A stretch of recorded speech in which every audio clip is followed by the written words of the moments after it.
We always said Patreon. This is where we'll review things we love. We do love this.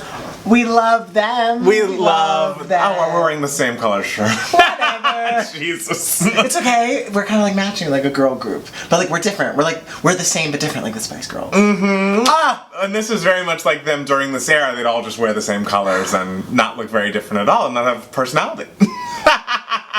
So it's perfect. Wow. Hey everybody, welcome back to a patron-only 2K Mats, and welcome back to another edition to our iconic album series. No, this is not that.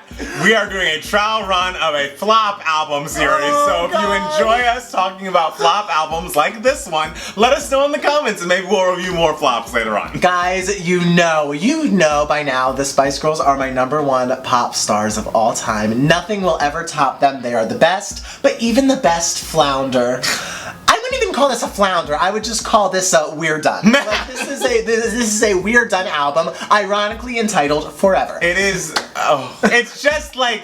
From inception, this is so insanely misguided. And like, I don't mean to just jump right in, but this was released what, in 2000? This was released in 2000. In 2000. I'm pretty sure. I feel like in 2000, there were still huge pop artists doing huge pop music. Yeah. Britney Spears, NSYNC, Backstreet Boys, they were all happening. There was a pop boom. And someone in some boardroom made the decision that now that the Spice Girls were a four-piece, we need to get them doing R&B music. Rodney Jerkins did Say My Name. He wasn't Man Enough for Me by Toni Braxton. It was like someone listened to Toni Braxton's Heat and TLC's Fan Mail and The Writings on the Wall and listened to it twice and was like, let's just make something like that. Okay. And then did it in 3 days. Yes, but for some reason it took 2 years to make. The Spice Girls started in 1994. Their first album, which came out in 1996, they were still finding their footing and everything. The album Spice, it had, of course, obviously huge hits. Wannabe, Say You'll Be There, To Become One. There are a couple album tracks on the album Spice which are very R&B. It's kind of like, ooh, this was like a song TLC rejected. And they're not bad songs, but like, you can tell that it didn't really fit the Spice Girls very well. You know, they were still trying to find themselves. Then Spice World came out in 1997, which was just pop, pop, pop, pop, pop, and it was like, yes, this is what they should be doing. Yes, that's a great album. We all know Jerry quit the Spice Girls. About 6 months after Jerry quit, released a single, the first single off their new album that would come out years later. This single was called Goodbye, and it was a beautiful ballad, and it is great. Beautiful. It's beautiful. When you finally get to Goodbye in this album, you're like, oh, thank God. You're just like, oh yes. They could have just ended with Goodbye. They should have just ended with Goodbye. Because Forever, this four-piece album, and even the cover of the album is just like, it's just the four of them. They were all wearing the same black dress, just holding hands and smiling, and it's like, whoa, this photo shoot must have been 20 minutes long. Like, why was this picture chosen? And just... Which do you think took longer, the making and recording of the album or the shooting of the cover? They put out the first single, which is the first track on the album, was a song called Holler. And Holler actually did very, very, very well in the UK. The US, it peaked at 98. Nice! He always makes fun of Holler. Holler's bad. But this is before you listen to the whole album. I was like, Matt Palmer, just wait, Holler is actually the best track, one of the best tracks on the album. And that's the thing about it, is you don't know how bad it's gonna get. The fact that there was huge, great pop music being made that they could have been making, and the R&B music that this was like biting was actually quite good, but they just like, that's not their lane, and it's not like it's their first album and they're still trying to find their sound. So like, why do we need to have an entirely new sound and look even just because Jerry's gone? Why would you make Emma and Victoria do R&B? I don't know. It's very strange. Even though Emma sounds lovely on the album, she has a wonderful little pop voice, and Victoria also has a lot of solos. She does. Every time she pipes up with her little flute of a voice, I'm like, ah! I'm just so used to not hearing her at all in the previous albums, and it's lovely. And Victoria is an icon and a legend, and by far the funniest member of the group, but like, the singer, she was not, no, which is fine. Not. She was needed, not for the solo. There's Holler. Then we get to the second track, which is called Tell Me Why. The lyrics are just kind of, tell me why, oh why did we end up this way when we tried to make everything okay. And again, this is one of the better songs on the album, I would argue. Like, Tell Me Why, I didn't hurt listening to it. I was like, this Tell me why is it sounds terrible? fine. Yeah, like tell me this, why isn't- the lyrics throughout this whole thing are like Let Love Lead the Way, and I feel like that was a single. Was it single here? That was absolutely not. I don't think it was a single here, but it was absolutely a single. Those literally, I was like, was there a Make-A-Wish child who got to write lyrics for a Spice Girls song? Part of me laughs, part of me cries, part of me wants to question why. Why is there joy? Why is there pain? Pain. Why is there sunshine? And It's one day you're here, next you are gone. Oh No my matter what, we God. must go on. This is the most basic, like, songwriting 101. Like, if someone wrote that in songwriting 101, I'd be like, those lyrics are garbage. Like, that is elementary school. And the thing with Let Love Lead the Way is the production sounds like $1 million. Like, it feels like they spent a lot of money on the production here. So it's beautiful to listen to but the lyrics are just so jarring. It's just like preposterous. Oh my god. Then there's Right Back At Ya. Right Back At Ya is so confusing because it's like, we're 4 songs in. Like, you're not coming right back at us like, we're the girls, like, we've changed our sound a little bit. It's like, we know, and it's awful, but like, this either was meant to be the first track on the album or the first single, and it was too weak for both of those positions, so it got shoved as number 4. And it's like, this isn't news. You're not like opening a new door to like the future of the Spice Girls because we've heard it and we pass next. Mel B has a cute little rap in it. It's not cute. Track number 5 is, in my opinion, the best track on the album. Yeah. And it is Get Down With Me, which isn't the most memorable song. No. But I think it's a good song, and I jam think out to the it. verse melody is nice, and I think both, it was clearly this and Wasting My Time, I feel like were your favorites. Okay. Yes, they're the two objectively Wasting My best. Time is my favorite of all. I of them. knew That Wasting My Time would be That your was favorite. like, this is an interesting chorus, this is an interesting melody, and like the It's all production. whispered. Yes, and the production on both of them is just a little bit faster, a little bit more 4 on the floor, like disco inspired, even though it's still too R&B for what they should really be doing. But it's like, it reminds you a little bit of what they used to do and what they could do. And Yes. so I feel like Get Down With Me, the chorus kind of falls a little flat. Oh, which is why- I love the way they sound on the chorus. Yeah. I feel like their voices together on the chorus, how it's like they're all in unison. I feel like there's an energy behind it. I really love Get Down With Me. Right. I think the chorus of Get Down With Me is I think Wasting My Time is just a little bit more immediate and a little bit more,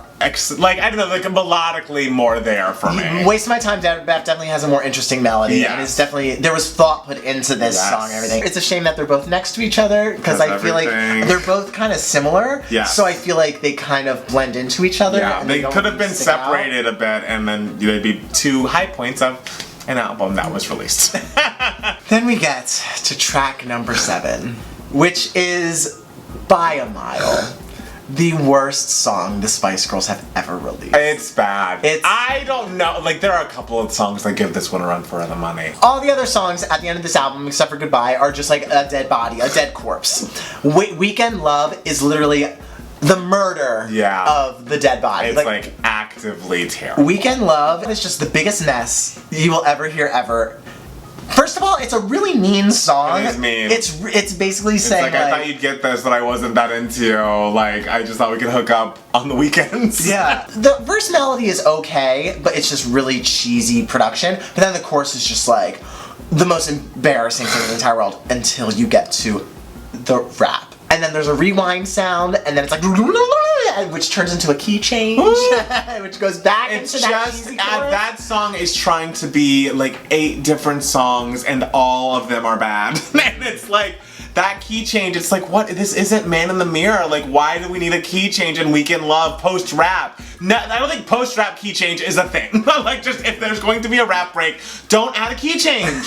It is crazy. I can't imagine what Jerry Halliwell was thinking when she listened to that I song. mean, I'm sure she had to listen to Look at Me a lot too, so she knows shitty songs when she hears Look them. at Me is so good compared to that. I mean, that is the worst. I'm sure if we listened to all the way through Jerry's album, and we heard that, there's an apple from the middle, or whatever the fuck, like, she's made some shitty, horrible songs herself. The other songs, the one after Weekend Love, is called Time Goes By. I don't even...